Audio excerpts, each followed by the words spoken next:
बिस्मिल्लाहिर्रहमानिर्रहीम। अस्सलाम वालेकुम। तवक्कुआत के मुताबिक प्रेसिडेंट ऑफ पाकिस्तान ने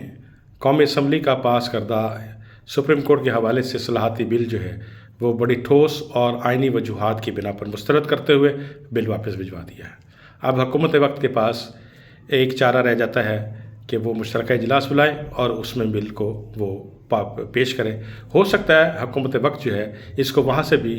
पास कराने में कामयाब हो जाए, लेकिन उसके बाद जैसे ही ये बिल पास होगा एक आइनी पिटीशन सुप्रीम कोर्ट में दायर होगी और इस बिल को चैलेंज कर दिया जाएगा।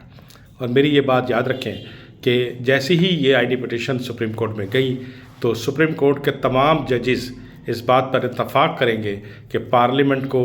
सुप्रीम कोर्ट के मामलात को डिस्कस करने, उनके इख्तियारात को कर्टेल करने और उनके मामलात को सबोताज करने का कोई आइनी और कानूनी इख्तियार हासिल नहीं है। मैं आज हैरान इस बात पर भी हुआ कि ये असम्बली जो है वो चीफ जस्टिस ऑफ पाकिस्तान और दो मोअज़्ज़ज़ और जजेस जो 3 रुकनी बेंच का हिस्सा थे उनसे इस्तीफ़े का मुतालबा कर रही है। बड़ी हंसी आई इस बात पर कि एक ऐसी असम्बली जो ख़ुद गैर फ़ाल है और जो ख़ुद नुमाइंदा असम्बली भी नहीं है, जिसमें से अक्सरियती जमात जो है वह बाहर है और पूरी कौम उन 3 रुकनी बेंच के साथ खड़ी है, इसके बावजूद हैरानी वाली बात है कि ये असम्बली जो है और इसके नुमाइंदे जो इस वक्त वहाँ बैठे हुए हैं पीडीएम की हुकूमत, वो इन जज साहिबान से और ख़ास तौर पर चीफ जस्टिस साहब से इस्तीफ़े का मुतालबा कर रही है, जबकि दूसरी तरफ पूरी कौम जो है वो मौजूदा हुकूमत से इस्तीफ़े का मुतालबा कर रही है और वो पुरज़ोर मुतालबा कर रही है कि जनाब ये असम्बलियाँ जो हैं वो डिज़ॉल्व कर दी जाएँ। आज मैं इसहाक़ डार साहब को मईशत के हवाले से सुन रहा था और उनके बुलंद-ओ-बांग दावे भी सुन रहा था, जो ये हमें नवीद सुना रहे थे कि मुस्तक़बिल करीब में सब कुछ अच्छा हो जाएगा। इसहाक़ डार साहब की ये बातें हम बहुत माज़ी से सुनते आए हैं, लेकिन हैरानी वाली बात यह है कि उनके तमाम तर बुलंद-ओ-बांग दावों के बावजूद मुल्क की माशी सूरत हाल कभी भी बेहतर नहीं रही। मुझे याद है कि मुफ्ती इस्माइल साहब ने अपने इंटरव्यू में एक दफ़ा कहा था कि मैं जब बाजवा साहब से मिला तो मैंने उन्हें कहा कि आप दुआ करें कि 2018 का जो इलेक्शन है उसमें हमारी हुकूमत जो है वो नून लीग की ना बने। तो बाजवा साहब ने मुझसे पूछा कि भाई ये ऐसा क्यों कह रहे हैं आप? तो मैंने उन्हें कहा कि जनाब इसहाक़ डार साहब मईशत के हवाले से ऐसी बारूदी सुरंगें बिछा गए हैं कि कोई भी आने वाली हुकूमत जो है 3 साल के अरसा तो उसको उन बारूदी सुरंगों को डिफ्यूज़ करने में लग जाएगा।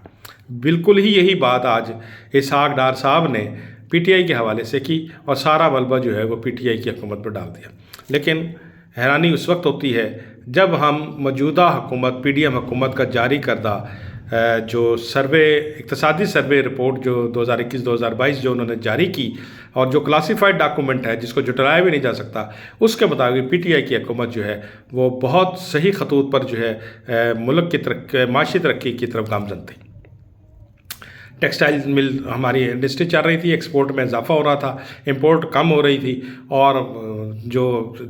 खुर्दनी अशियाएँ हैं, अशिया खुर्दनी हैं, वो भी सस्ते दामों में लोगों को मिल रही थी। इसके अलावा भी उसके जो ख़ास तौर पर प्रोग्राम थे सेहत कार्ड हवाले और दूसरे हवाले से वो भी जारी व सारी थे और कौम जो है वो ठीक थी, क्योंकि सारा शोर मौजूदा जो हमारा प्रिंट मीडिया और जो इलेक्ट्रॉनिक मीडिया उसने मचाया हुआ था। और आज वही सहाफ़ी जो हैं इस तमाम तर महंगाई पे, जबकि चीनी भी 125 रुपये किलो हो गई है, पेट्रोल जो है 272 पर पहुँच गया है, वो मुंह में घुंघरियाँ डाल के बैठे हुए हैं और इसी को हम जर्द सहाफ़त येलो जर्नलिज़म कहते हैं। और मैं ये कहता हूँ कि आज महंगाई पे खामोश रहने वाले और मौजूदा हुकूमत की अगर कोई वो नरम गोशा रखते हैं तो वो कौमी मुजरम है।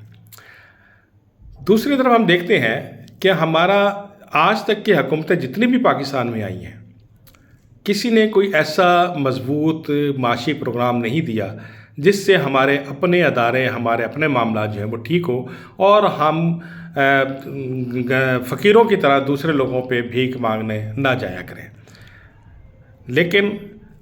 दूसरी तरफ जो हम देखते हैं कि हमारा इन हुक्मरानों ने आवाम का शऊर भी यहाँ इस सतह पर लाकर खड़ा कर दिया है कि हम सिर्फ इस बात के इंतज़ार में रहते हैं कि कौन सा मुल्क हमें कर्ज़ा दे रहा है। IMF का कर्ज़ा आ गया तो हम जब शादियाने बजाते हैं, हमारे चीन ने हमारी मदद कर दी तो हम कहते हैं कि जी हमारी दोस्ती हिमालय से भी ज़्यादा बुलंद है। ہمارے عرب کنٹریز جو ہے، خاص طور پر سعودی عرب، UAE، اگر ہمیں بیل آؤٹ کرتے ہیں تو ہمیں بڑی خوشی ہوتی ہے. یعنی کہ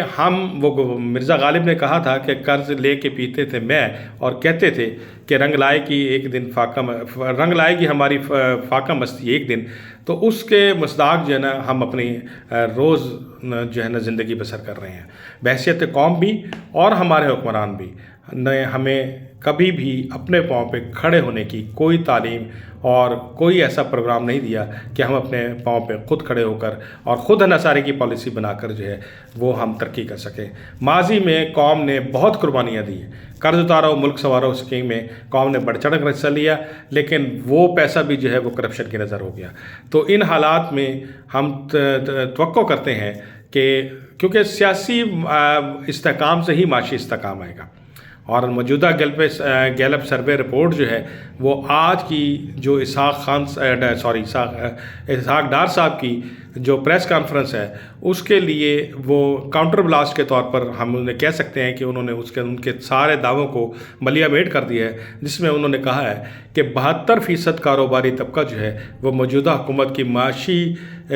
جو پالیسی ہیں ان پر عدم اعتماد کرتا ہے، اور ان کو یہ ڈر ہے کہ یہ ملک جو ہے وہ ڈیفالٹ کر جائے گا. تو یہ صورتحال اگر جہاں ہو تو وہاں کوئی اور مزید مہم جوئی کرنے کے بجائے ایک صحیح طریقے سے جو ایک معاملے کو نپٹانا ہے اور اس ملک کو ترقی کی راہ پر گامزن کرنا ہے، اس کی طرف ہمیں توجہ دینی چاہیے. اور میں نے پہلے ہی کہا تھا کہ جو ہمارے مقتدر حلقے ہیں انہوں نے اس حکومت پر واضح پیغام دے دیا ہے کہ وہ اداروں کے درمیان کوئی ٹکراؤ پسند نہیں کریں گے، اور آپ کو بہرحال اس ملک کو اس گرداب سے نکالنا ہے. اس حکومت کو بیل آؤٹ جو ہے وہ کرنے کی کوشش امریکی نمائندہ نے بھی کی، جو خلیل زادہ جو ہے انہوں نے ایک واضح ایک ڈیٹ بھی دی کہ وہ جون میں جو ہے وہ تمام ملک میں سارا جنرل الیکشن کروا دیں. یہ ایک اچھی آپشن تھی اگر یہ حکومت غور کرتی، لیکن شاید اس حکومت کو مزید الجھنے کا اور اپنے آپ کو گرداب میں پھنسانے کا بہت زیادہ شوق ہے.